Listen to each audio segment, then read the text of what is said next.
শিক্ষক দিবসে বাটি হাতে ভিক্ষে করল শিক্ষকরা। ভাবতে শুনতে অবাক লাগছে। কোথায় ঘটল এমন ঘটনা, এমন প্রতিবাদ? কোন শিক্ষকেরা করলো এমন প্রতিবাদ? জানতে ইচ্ছে করছে। পুরোটাই দেখাবো, দেখুন। শিক্ষক দিবসে বাটি হাতে ভিক্ষা করছেন শিক্ষকরা। সাক্ষী থাকলো হাওড়া। দ্য ওয়াল থেকে প্রকাশিত। সঙ্গে থাকুন পুরো প্রতিবেদনে। আপনাদেরকে জানাবো মূল যে প্রতিবাদ, কোন ধরনের শিক্ষকরা করেছেন, কেনই বা করছেন, কেনই বা বাটি হাতে তাদেরকে প্রতিবাদ জানাতে হচ্ছে। আপনাদের সঙ্গে নিন্দিতা দর্শন, আমি শিবরাম সরকার। শিক্ষক দিবসে বাটি হাতে ভিক্ষে করছে একবারে হাওড়াতে। সাক্ষী হাওড়া ব্রিজ, সাক্ষী অগণিত রাজ্যের মানুষ।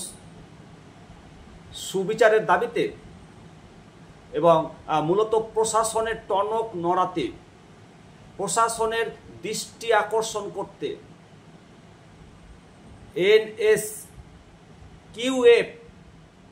এনএসকিউএফ এর চুক্তিভিত্তিক শিক্ষক, শিক্ষিকা এবং ল্যাব অ্যাসিস্ট্যান্টরা বাটি হাতে ভিক্ষে করেছে শিক্ষক দিবসে। একবারে হাওড়া ব্রিজে, হাওড়ায় বাটি হাতে শিক্ষকরা বাটি হাতে ভিক্ষা করলো 5ই সেপ্টেম্বর, শিক্ষক দিবসের দিন। লজ্জার ছবি।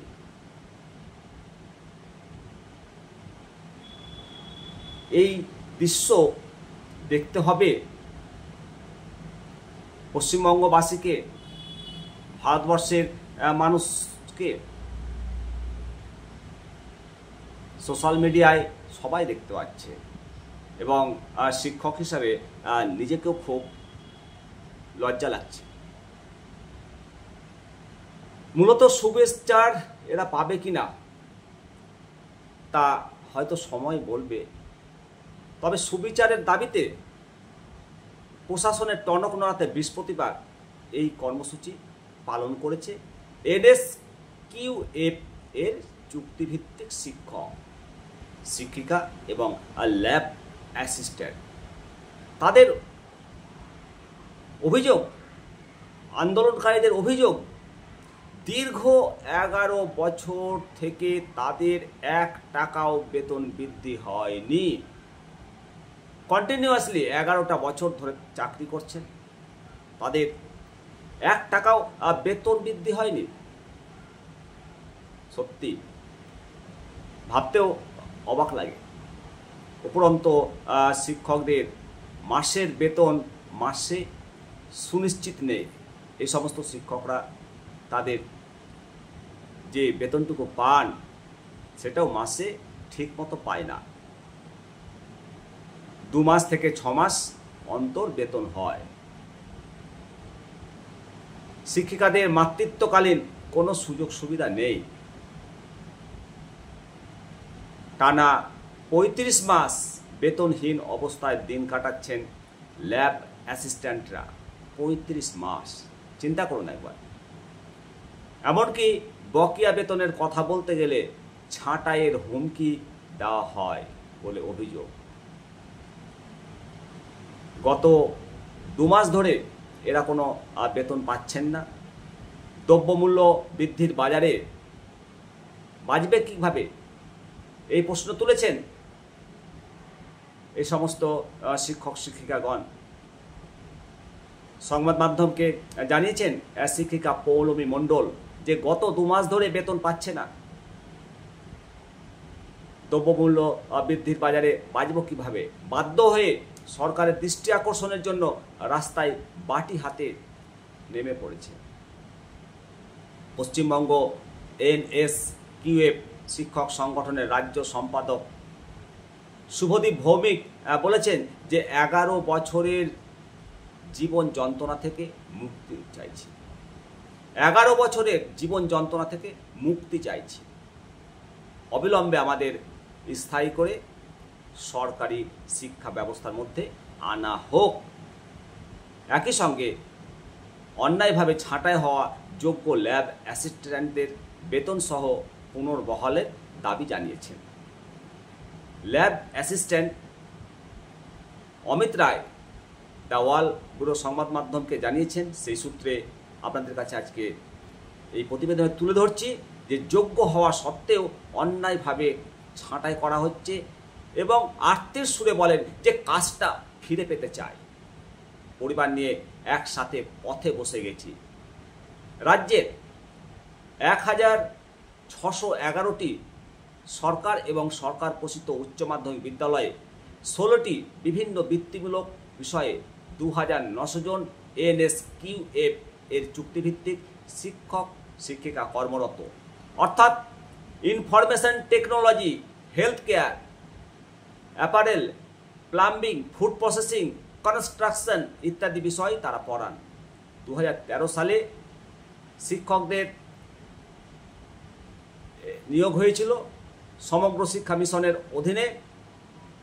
ভোকেশনালাইজেশন অফ স্কুল এডুকেশনের অন্তর্গত ন্যাশনাল স্কিল এডুকেশন